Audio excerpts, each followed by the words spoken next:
Sabia que os serviços florestais são serviços públicos responsáveis pela gestão dos espaços florestais e com variantes em cada país, pela fauna selvagem, pela pesca, pela caça, pelo turismo da natureza, pela água limpa e, claro, pelo combate dos fogos florestais. Sabia que em Portugal não há serviços florestais? Eles foram desmantelados em 1996 pelos nossos governantes, quando eles encerraram as administrações florestais locais e as circunscrições, deixando perdidos centenas de guardas e engenheiros florestais e, pior que isso, tornaram inexecuível a gestão efetiva dos espaços florestais de responsabilidade pública. Isso não tem igual no resto do mundo. Sabia que em Portugal não há guardas florestais?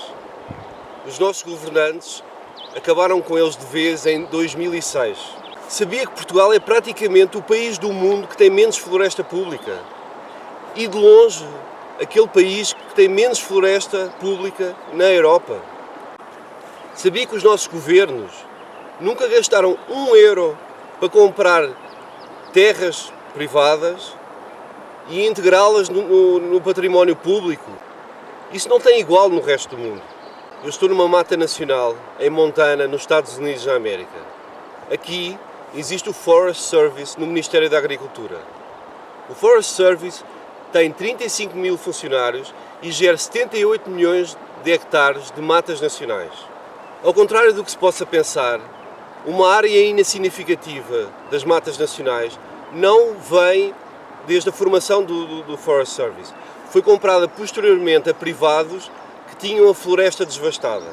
Os serviços florestais portugueses foram criados em 1886, sendo, portanto, mais antigos que o Forest Service americano, que foi criado em 1905. Todavia, o Forest Service é considerado um dos melhores exemplos de estabilidade e de resultados. Desde 1905 até 2017, o Forest Service teve 17 chefes, o que dá uma média de 6,6 anos por cada mandato. Em Portugal, de 1974 até 2017, tivemos 8 instituições florestais diferentes, o que dá uma média de sobrevivência de 5,5 anos por instituição. E, claro, um inúmero número de mandatos de direção das mesmas. Em Portugal, há mais de 800 mil hectares de eucalipto. E a razão para esse exagero é muito simples.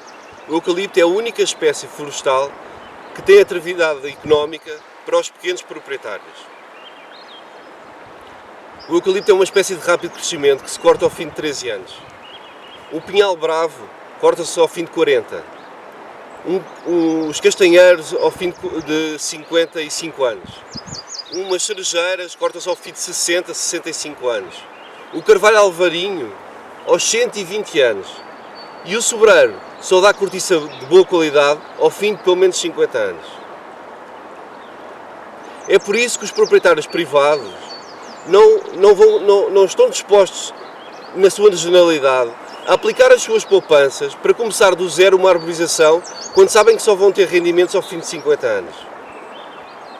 Não excluindo a hipótese de promover proprietários privados e indústria a plantarem espécies que não o eucalipto, só o fator serviços florestais e Estado pode permitir que se modifique a paisagem e se plante as espécies autóctones que todos nós queremos para o bem comum de todos nós.